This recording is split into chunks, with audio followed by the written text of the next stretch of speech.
Hey coin collectors, and welcome to the DC Coin World International coin channel. And today it's the 1971 Denver Mint coin, and we'll also take a look at the idea of the double die reverses from 1971. We've got all three coins here. We have the San Francisco Mint here, the Philadelphia Mint here, and the Denver Mint here.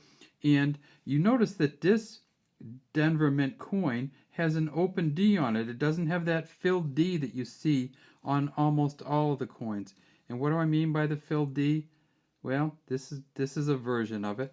And I'll show you a couple others as we go along. Here's another one, kind of doubled up. This one is just a weird one. A little bit flattened. So there is this filled D thing that comes with the Denver Mint coins from 1971. And that's something that comes from the mint.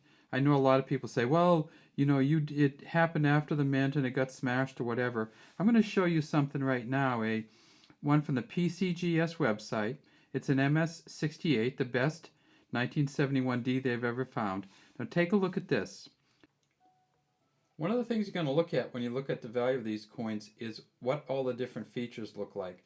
This is from the PCGS website. You can see down at the bottom here. It's a Washington Quarter 1971D, PCGS MS68, and up here is the web address. And if you look at this coin, you can see it has tremendously good writing on it, real good detail. Not great on Washington's here, but this is about the best you're going to get from 1971. And then if you look right here, you can see that the D on there is filled. And that's one thing that we often talk about, these filled Ds. This came straight from the mint, best one they've ever graded, and it has a filled D on it. So if you're talking about the filled Ds and maybe it got filled sometime afterwards, probably not. Probably got filled right at the mint and probably came out looking just like this. Okay, so that's what the filled D thing is all about. When we're looking at these coins, let's look at them all and just go through them. At the Denver Mint in 1971, they made 258 million. Denver was the big mint for the 1971 coins. At the Philadelphia Mint, they made less than half as much, 109.3 million. They also made these coins at the San Francisco Mint, of course, and it's a funny kind of small S that year. And this is the proof coin, and it's hard to tell, but this came some really messed up packaging, and so we just took it out. Pretty good detail here. Not great detail on the Washington, but that's kind of par for the course.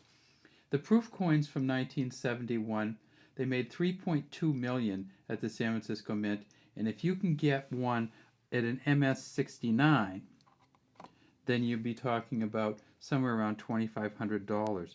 And this is one of those rare ones that you look at, just a sweet coin. Look at the detail you have on the United States of America, E pluribus unum here, the eagle, a little bit. You can actually see the little cowlet coming off the back a little bit.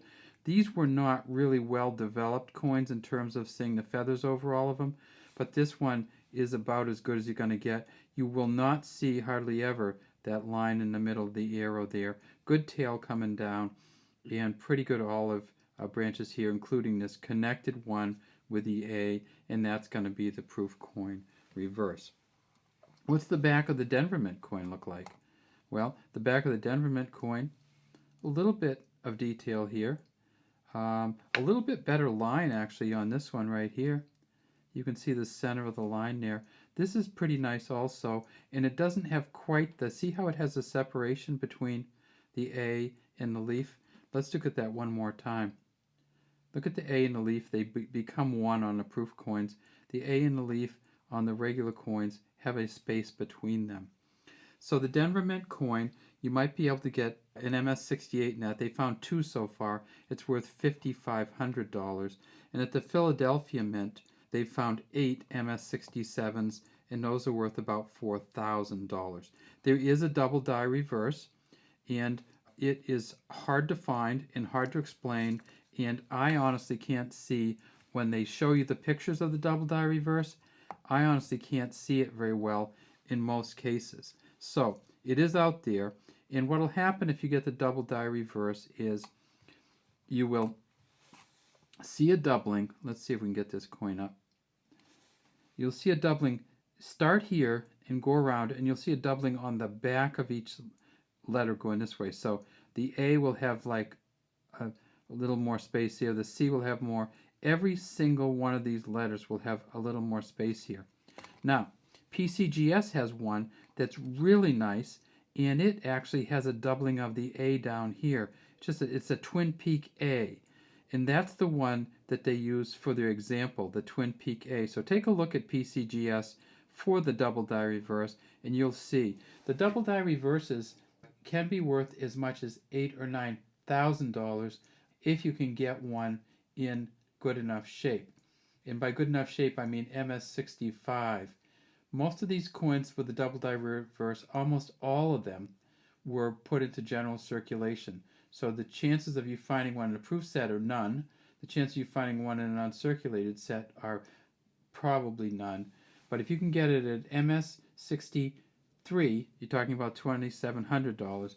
MS65, you're talking about $8,800. So just look here, and it'll be every single letter on the top will have the extra on it. It won't be like a one here, one there. And like I said, on the PCGS, it's a doubled peak on the A down here. All right, well, that's all we have today. There's the Philly. There's our star, the Denver Mint quarter from 1971. And this is actually a real sweet looking quarter. A little bit extra stuff on there, but not too bad. All right, have a great day from DC Coin World International Coin Channel.